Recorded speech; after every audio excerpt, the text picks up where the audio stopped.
Hello, and welcome to our introduction to Baker Regulatory's compliance assessments.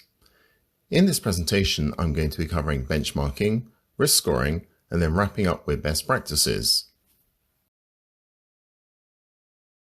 The Baker Regulatory AML and Sanctions assessments give firms and their senior management the ability to benchmark internally their compliance across a range of topics. They also include risk scoring, so you can weight the relative importance of issues for resolution, and finally, the assessments include best practices.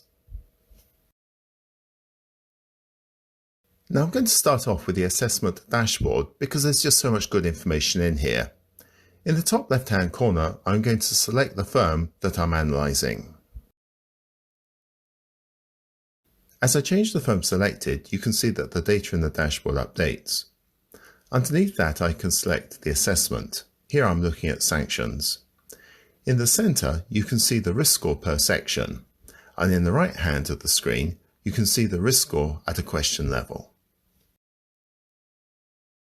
In this screen, I'm analysing my risk score at a section level. Now, a section is just a group of questions relating to a specific topic. At the top of the screen, I'm using a ring donut, and underneath that, I'm analysing the same data using a bar chart. Now, as a compliance officer, I'm very interested in trends and the direction of travel. So here I'm looking at 4 different years, and I'm looking at my total risk score and also the number of issues.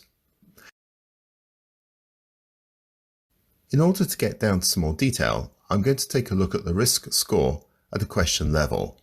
So taking A1, the sanctions officer, I can see that this accounts for a total risk score of 1,500. Drilling down further, I can also see that there are 3 issues relating to this. I also want to take a look at our risk score at an individual respondent level. Now, a respondent can be a director or an employee.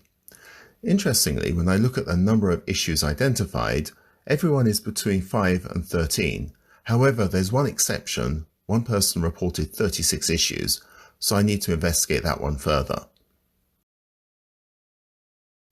Having taken a look at some of the charts and graphs we produce using risk scoring, I thought we should really drill down and have a look at how it works. So first of all, assessments can have 1 or more questionnaires with sections, and the sections have questions associated with a risk score. When respondents submit a completed questionnaire, the system automatically collates the risk scores. So to give you a practical example, number 1 here, has the form formally appointed a person as the MLCO? If the answer is no, the system gives them a risk score of 500. If the answer is yes, 4 further questions are displayed. A. Does the MLCO have sufficient expertise and experience? If the answer is no, the risk score is 100, and then 3 other questions. Just as questions have risk scores associated with them, they also have best practices. When respondents submit a completed questionnaire, the system automatically generates best practices. Here's an example. A1, the sanctions officer. There's the full question, the best practice recommendation, the related risk score, and also the frequency amongst respondents.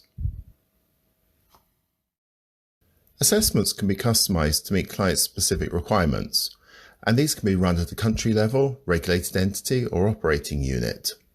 Assessments can cover a wide range of compliance topics, not just anti-money laundering and sanctions. So other areas include cybersecurity, outsourcing, ESG, anti-bribery, corruption, and financial crime.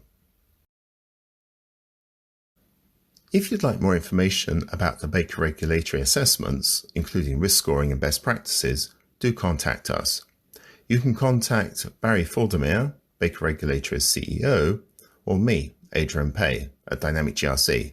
And thanks very much for watching.